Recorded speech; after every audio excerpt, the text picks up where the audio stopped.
When a bowl is broken in Japan, it's put back together with the cracks being filled with gold, creating a beautiful lining. This is to emphasize the beauty in what was once broken. They believe that when something has suffered damage and has a history, it makes it more beautiful. And the same goes for human beings. Everything that you've been through, everything that you're going through, doesn't make your life uglier, although it may seem that way when we're going through it. It's up to us to choose to paint our struggles with gold and make it beautiful. You are not broken beyond repair.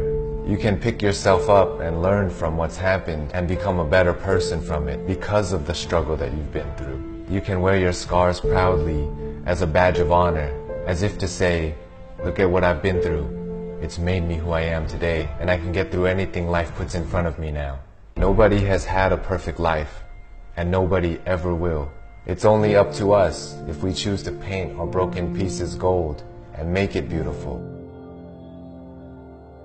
Don't be ashamed of what's happened to you. Everything that has happened to you has happened to you for a reason. So the more we deny, the more we complain and don't accept what's happened to us, then it doesn't become useful. The moment that we accept and find what's useful in the struggle, the things that we've been through, that's just like us painting the cracks in our broken pieces gold, turning something that could be ugly into something beautiful and inspiring.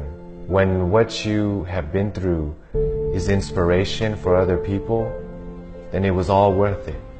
So don't get stuck on how things used to be. I once heard a quote that said, every next level of your life will demand a new you. And sometimes it takes being broken in order to become that new version of yourself. So if you're going through hard times, I hope this video can help you or somebody that you love. My name is Sean Uranahira. สวัสดีครับ